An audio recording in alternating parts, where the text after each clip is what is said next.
Assalamualaikum warahmatullahi wabarakatuh. Bismillahirrahmanirrahim. Alhamdulillahirrabbilalamin.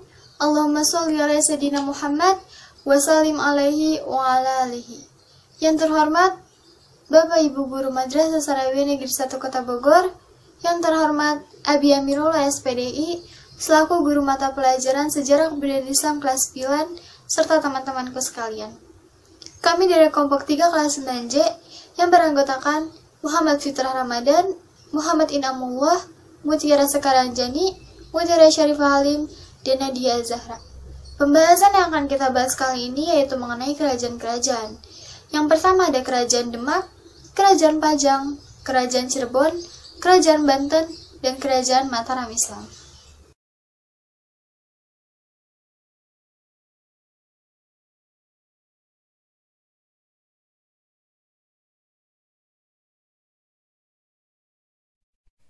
Assalamualaikum warahmatullahi wabarakatuh. Kerajaan Demak. Sejarah berdirinya Kerajaan Demak. Demak sebelumnya adalah sebuah daerah bernama Bintoro atau Gelagahwangi, yang merupakan daerah kadipaten di bawah kekuasaan Kerajaan Majapahit. Suatu ketika, Raden Patah diperintah untuk merantau ke barat dan bermukim di sebuah tempat yang terlindungi oleh tanaman Gelagahwangi. Raden Patah adalah putra dari Raja Brawijaya dan istrinya yang disebut Putri Cina. Dalam perantauannya itu, Raden Patah menemukan tempat yang dimaksud Sunan Ampel, kemudian menamainya sebagai Demak. Berdirinya Kerajaan Demak tidak bisa lepas dari kemunduran Kerajaan Majapahit pada akhir abad ke-15. Pada saat itu, wilayah kekuasaannya mulai memisahkan diri dari saling serang karena merasa sebagai pewaris tahta Majapahit yang sah. Raden Patah yang mendapat dukungan dari Wali Songo dan Ki Ageng Pengging, kemudian diangkat sebagai Bupati Demak oleh Prabu Brawijaya dengan ibu kota di Bintoro. Setelah merasa kuat karena memiliki daerah yang strategis dan mempunyai dukungan dari Wali Songo, para wali menyarankan agar Raden Patah menjadikan Demak sebagai kerajaan Islam dan sepenuhnya memisahkan diri dari Kerajaan Majapahit. Raden Patah kemudian mengumpulkan para pengikutnya untuk melawan Kerajaan Majapahit. Setelah Kerajaan Majapahit berhasil dikalahkan, Kerajaan Demak resmi berdiri sebagai kerajaan Islam.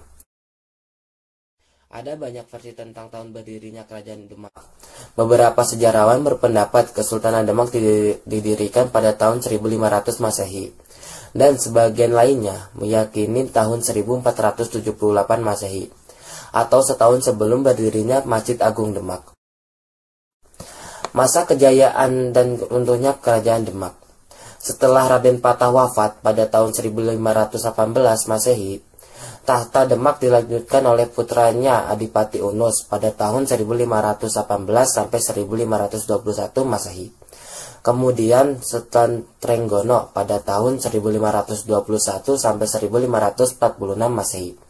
Sebagai raja ketiga Kesultanan Demak, Sultan Trenggono berhasil membawa kerajaan pada masa kejayaannya. Pada masa kekuasaannya, Demak menjadi pusat penyebaran agama Islam dan wilayahnya meluas hingga ke Jawa bagian timur dan barat. Sultan Trenggono wafat pada tahun 1546 Masehi saat melakukan penyerangan ke Pasuruan. Setelah itu terjadinya perselisihan mengenai siapa yang berhak menduduki tahta dan ibu kota Demak mengalami kerusakan cukup parah. Hal ini menjadikan awal keruntuhan Kerajaan Demak, hingga akhirnya benar-benar jatuh ke tangan Sultan Hadiwijaya atau Jaka Tingkir, pendiri Kerajaan Pajang. Wassalamualaikum warahmatullahi wabarakatuh.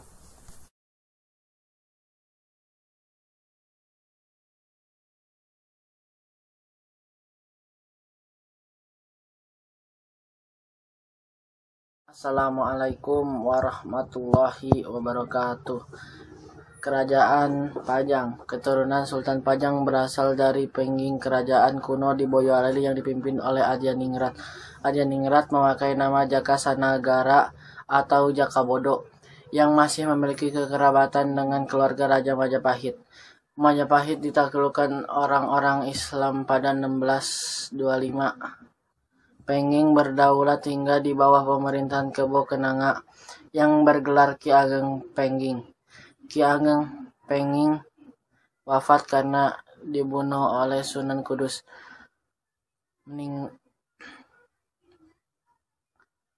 Meninggal meninggalkan seorang putra bernama Mas Kerebet yang diangkat anak oleh Nyi Ageng Tingkir.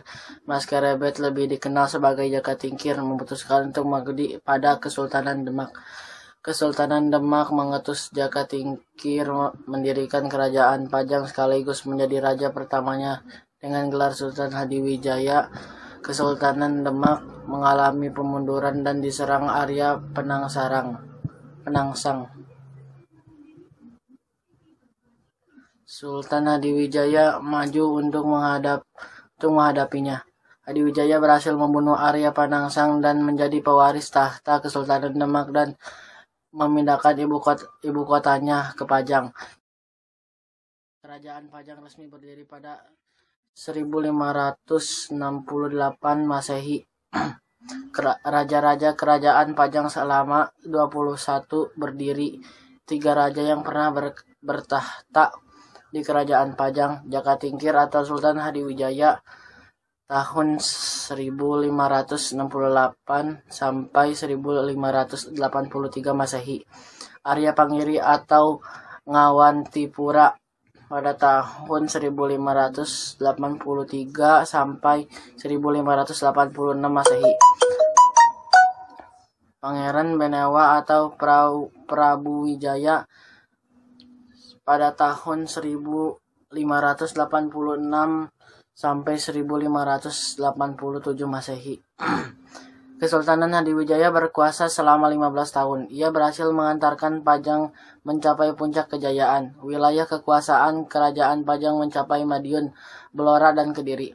Pajang adalah kerajaan bersifat agraris yang mengalami kemajuan pesat di bidang pertanian. Hal ini didukung oleh letaknya yang berada di dataran rendah yang mempertemukan Sungai Pepe dan Dengkeng dan menjadi lumbung beras utama di Pulau Jawa. Kemunduran kerajaan Pajang 1582 Masehi. Sepulang dari pertempuran, Sultan Hadiwijaya jatuh sakit dan meninggal dunia. Sepeninggalan Sultan Hadiwijaya, Pajang mulai mengalami kemunduran, terjadi perebutan tahta. Putra Sultan Hadiwijaya, Pangeran Benawa, dan menantunya yang bernama Arya Pangiri saling bersaing untuk menjadi raja. Arya Pangiri berhasil naik tahta pada 1583, sedangkan Pangeran Benawa tersingkir ke Jepang. Namun selama pemerintahan Arya Pangiri hanya disibukkan dengan usaha balas dendam terhadap Mataram. Sementara kehidupan rakyatnya terabaikan. Hal itu membuat Pangeran Benawa merasa prihatin dan melancarkan serangan pada 1586 dibantu oleh Sutawijaya dari Mataram. Dalam serangan itu Arya Pangiri kalah dan dipulangkan ke Demak. Sementara Pangeran Benawa dinobatkan sebagai Raja Kerajaan Pajang ketiga, Kerajaan Mataram kuno. Letak masa kerajaan dan peninggalan pemerintahan Pangeran Benawa berlangsung singkat karena ia lebih memilih menjadi penyebar agama Islam. Pada 1587, kekuasaannya pun berakhir tanpa meninggalkan putra mahkota. Atas kebijakan Sutawijaya, Pajang kemudian dijadikan negeri bawahan Mataram. Kerajaan Pajang berakhir pada 1618. Dihancurkan pasukan Mataram yang dipimpin oleh Sultan Agung. Peninggalan kerajaan Pajang hanya Masjid Laweyan didirikan oleh Sultan Hadiwijaya. Masjid yang beberapa kali mengalami pemugaran masih terjaga dan digunakan untuk beribadah hingga kini. Di daerah Pajang hanya ditemui reruntuhan yang dipercaya sebagai petilasan Keraton Pajang.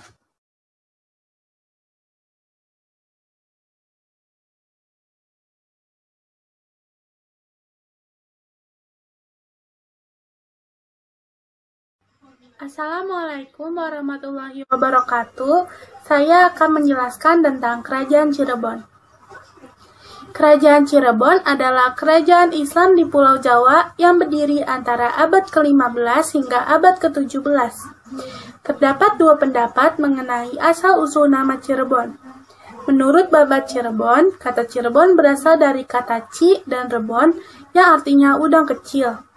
Sementara itu, versi lain yang diambil dari kitab Negara Kertabumi menyatakan bahwa kata Cirebon adalah perkembangan dari kata Caruban yang berasal dari istilah Sarumban dengan makna pusat percampuran penduduk. Pada masanya, kerajaan ini pernah menjadi pangkalan penting dalam jalur perdagangan dan pelayaran. Hal ini karena kerajaan Cirebon terletak di pantai utara Jawa, antara perbatasan Jawa Tengah dan Jawa Barat. Pendiri kerajaan Cirebon adalah Raden Walang Sungsang atau Pangeran Cakrabuana, putra Prabu Siliwangi dari kerajaan Pajajaran. Salah satu raja terkenal kerajaan Cirebon adalah Syarif Hidayatullah atau Sunan Gunung Jati yang berkuasa antara 1479 sampai 1568 Masehi. Selain memajukan kerajaan, Syarif Hidayatullah berperan besar dalam penyebaran agama Islam di Cirebon. Sunan Gunung Jati kemudian diyakini sebagai pendiri dinasti Raja-Raja Kesultanan Cirebon dan Kesultanan Banten, serta penyebar agama Islam di Jawa Barat. Runtuhnya kerajaan Cirebon dimulai pada 1666 pada masa pemerintahan Panembahan Ratu II atau Pangeran Rasmi. Penyebab keruntuhan dilatar belakangi oleh fitnah dari Sultan Amangkurat I, penguasa Mataram yang juga mertua Panembahan Ratu II. Sultan Amangkurat I memanggil Panembahan Ratu II ke Surakarta dan menuduhnya telah bersekongkol dengan Banten untuk menjatuhkan kekuasaannya di Mataram. Akibatnya, Panembahan Ratu diasingkan dan wafat di Surakarta pada 1667. Pengambil alihan sepihak ini memicu amarah dari Sultan Ageng Tirtayasa yang berkuasa di Banten. Sultan Ageng Tirtayasa kemudian turun tangan untuk membebaskan putra Panembahan Ratu II yang juga diasingkan oleh Mataram. Setelah itu, Kesultanan Cirebon terpecah menjadi 3, yaitu masing-masing berkuasa dan menurunkan para sultan berikutnya.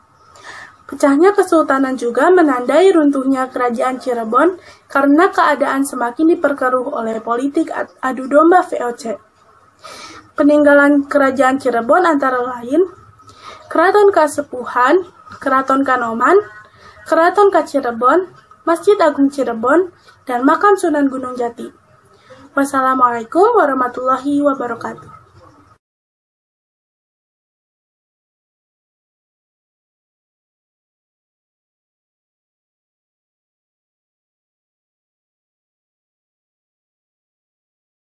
Kerajaan Banten. Awal terbentuknya Kerajaan Banten. Kerajaan Banten berawal ketika Kerajaan Demak memperluas pengaruhnya ke daerah barat. Pada tahun 1526, pasukan Demak, dibantu Sunan Gunung Jati dan putranya, yaitu Hasanuddin, menduduki pelabuhan Sunda, yang saat itu merupakan salah satu pelabuhan dari Kerajaan Pajajaran dan kota Banten Girang. Siapa pendiri pertama Kerajaan Banten? Pendiri Kesultanan Banten adalah Syarif Hidayatullah atau Sunan Gunung Jati. Namun Sunan Gunung Jati tidak menjadi raja dan mengangkat Sultan Maulana Hasanuddin sebagai raja pertama Kesultanan Banten. Raja-raja yang pernah memerintah, yakni Maulana Yusuf dari tahun 1570 sampai 1585. Maulana Muhammad dari tahun 1585 sampai 1595. Sultan Abdul Muaffaqir dari tahun 1596 sampai 1651. Sultan Ageng Tirtayasa dari tahun 1651 sampai tahun 1683. Apakah penyebab dari runtuhnya Kerajaan Banten? Keruntuhan Kerajaan Banten dilatar belakangi adanya konflik internal kerajaan yang diperkeruh oleh campur tangan Belanda melalui Divide ad Impera atau politik adu domba antara Sultan Haji dan Sultan Ageng Tirtayasa. Peninggalan Kerajaan Banten. Apa aja sih peninggalannya? Yaitu ada Masjid Agung Banten, Masjid Kasunyatan, Benteng Keraton Suwasowan, Masjid Pecinan, dan Benteng Spewijik.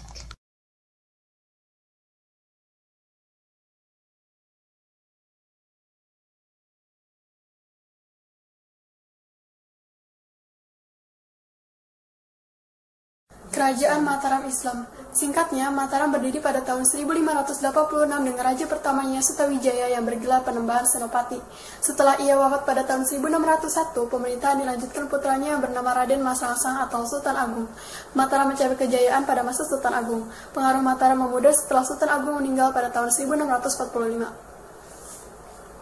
Berdirinya Kerajaan Mataram Islam. Sejarah Kerajaan Mataram Islam dimulai ketika Ki Ageng Pemanahan membantu Raja Pajang, Sultan Hadiwijaya, mengalahkan Arya Penangsang dari Jepang.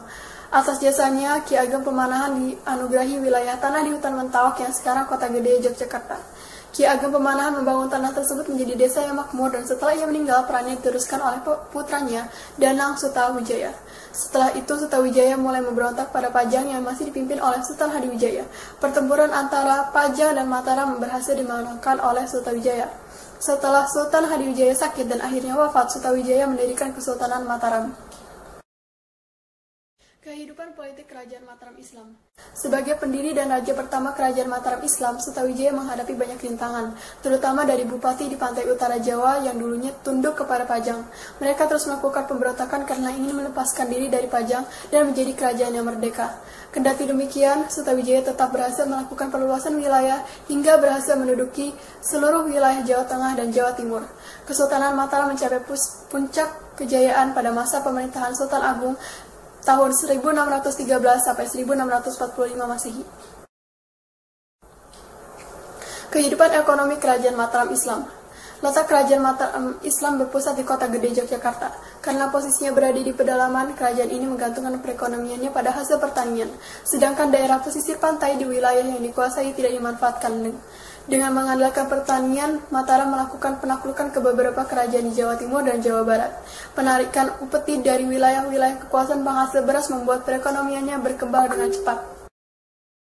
Keruntuhan Kerajaan Mataram Islam. Keruntuhan dimulai setelah Sultan Agung wafat dan tahta kerajaan jatuh ke tangan Amangkurat I. Amangkurat I memiliki sifat yang bertolak belakang dengan sang ayah, bahkan disebut sebagai raja yang bengis. Akibatnya, rakyat takut dan bersatu menyerang kerajaan di bawah pimpinan Pangeran Trunojoyo dari Madura. Dalam serangan itu, Amangkurat I wafat dan putra mahkota meminta dukungan VOC untuk membubarkan pasukan Trunojoyo. Karena dukungan VOC, putra mahkota berhasil menyingkirkan Trunojoyo. Putra mahkota kemudian naik tahta dengan gelar Amangkurat II dan memindahkan ibu kota Mataram ke Kartasura.